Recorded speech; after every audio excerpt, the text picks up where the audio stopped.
76 सालों में पाकिस्तान जमहूरियत की लड़ाई तो लड़ रहा है और इसके लिए खून भी बहा। मुख्तलिफ तर्ज के पार्लिमानी सिस्टम को बार बार भी आजमाया गया, लेकिन रिजल्ट क्या? पाकिस्तान में हमेशा आवाम के इलेक्ट करदा नुमाइंदे नेशनल इंटरेस्ट की बजाय अपने पर्सनल इंटरेस्ट को प्रायोरिटी देते रहे, जिसकी वजह से नेशनल इंटेग्रिटी भी बुरी तरह इफेक्ट होती रही। इलेक्शन के वक्त बजाहिर मुखलिस और ईमानदार नजर आने वाले नुमाइंदों के रियल फेसेस पावर में आने के बाद सामने आ जाते हैं।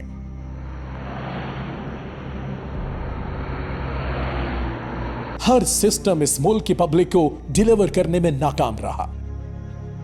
इन तमाम मामलात के हवाले से एक आम पढ़ा लिखा शहरी क्या सोचता है? 75 सालों में हमने कोई भी एक सिस्टम कंटिन्यूटी के साथ नहीं आजमाया।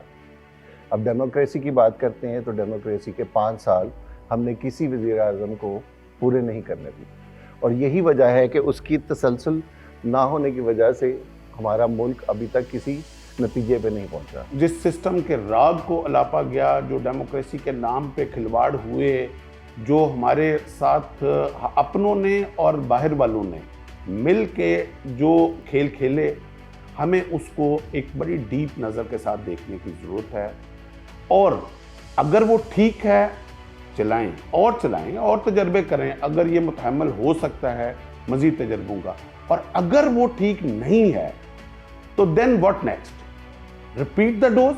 नहीं। क्या आप तब तक वो दवाई रखना चाहते हैं जब तक मरीज मर ना जाए? ये सिस्टम अपने आप के तौर पे एक फेलियर नज़र आता है ना हमें, और हमारे सियासतदान जो हैं वो इस काबिल भी नहीं है कि वो कुछ डिलीवर कर सके। पॉलिटिक्स में अनफॉर्चुनेटली जो लोग आए हैं या जो अभी भी आ रहे हैं या जिस तरह से सिस्टम्स इम्प्लीमेंट हो रहे हैं, उसमें सिर्फ और सिर्फ हर इंसान अपना पर्सनल गेन देखता है।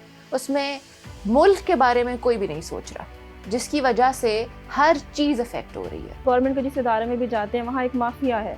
वहाँ पे आप एंटर होते ही आपको लोग घेर लेते हैं, 4-5 लोग घेर लेते हैं कि जा हमसे काम करवा लें, हमसे काम करवा लें।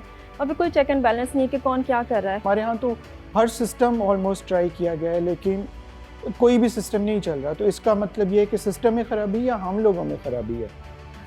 हमारे यहाँ लोग थोड़े से पैसों के लिए बिक जाते हैं, नेशनल इंटरेस्ट आगे नहीं रखते, पर्सनल इंटरेस्ट आगे रखते हैं। आज मैं अगर कहती हूँ कि मैंने अगर जाना है किसी अच्छी फील्ड में, तो वहाँ भी अगर जाने के लिए मुझे कोई चीज़ चाहिए तो मैं सिफारिश चाहिए, किसी बड़े बंदे की सिफारिश चाहिए। मैं अपने फील्ड को लेके आगे नहीं जब बढ़ पा रही। तो इसमें क्या हम कहेंगे कि जमहूरियत ख़राब है, ये ज़िम्मेदार है, या हम लोग खुद हैं? इसका जवाब ढूंढना बहुत मुश्किल है। मुझे नहीं पता कि हमारी उम्र के अंदर, हमारी एजेस में इसका सवाल का जवाब हमें मिल पाएगा या नहीं मिल पाएगा, लेकिन फ़िलहाल पाकिस्तान में डेमोक्रेटिक सिस्टम जो है वो फेलियर ही रहा है। तो हर किसी ने अपने अपने फ़ायदे के लिए काम किया, किसी ने भी कोई नेशनल इंटरेस्ट के लिए मैंने नहीं देखा कि कभी कोई काम किया। पार्लियामेंट्स में तो सारी चीज़ें बनती हैं, कानून बनते हैं, कानून पास भी होते हैं। क्या वो कानून जो उनसे है सिर्फ हम जैसे गरीब लोगों के लिए रह गए हैं? बाहर बैठा हुआ एक भूखा आदमी या एक रेडी वाला या एक कोई आम सी चीज़ बेचने वाला, उसके क्या हालात हैं? वो सिर्फ अपना खा रहा है, उसको नहीं देख रहा। ठीक है, हमारे पॉलिटिक्स के सिस्टम में सारा कुछ यही है कि बस हम अपने आप को आगे लेके चलें। हम गरीबों के लिए तो कोई भी कुछ नहीं कर रहा है यहाँ पे। जिसकी लाठी उसकी भैंस 76 सालों में अब तक यही चलता आ रहा है। तो हम चाहते हैं कि ये चीज़ों को जो उनसे है बेहतर किया जाए। यूनिटी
तू आ तो मैं तेरी सिफारिश करूंगा माफी। बानिए पाकिस्तान ने 1948 में फरमाया था, पाकिस्तान के निजाम हुकूमत, आइन और कवानीन को दुरुस्त करना होगा। पुराने बरतानवी नौ आबादियाती निजाम हुकूमत को कायम रखना बहुत बड़ा जुल्म होगा, क्योंकि यह सिर्फ करप्ट और डिसऑनेस्ट एलीट को प्रोटेक्शन फराहम करता है और इस्लाम के बेसिक प्रिंसिपल से मुताबिकत नहीं रखता। अब तक पाकिस्तान में आजमाए गए तमाम निजाम हुकूमत फ्लॉप हो गए हैं और वक्त आ गया है कि अब मजीद तजर्बात करने के बजाय पाकिस्तान में फलाही निजाम हुकूमत कायम किया जाए, जिसका तस्वुर शायर मशरिक अल्लामा इकबाल ने पेश किया था। तूने क्या देखा नहीं मगरिब का जमहूरी निजाम, चेहरा रोशन अंदरूं चंगेज से तारीख तर, दी हाथ से देकर अगर आजाद हो मिल्लत, है ऐसी तिजारत में मुसलमान का खसारा।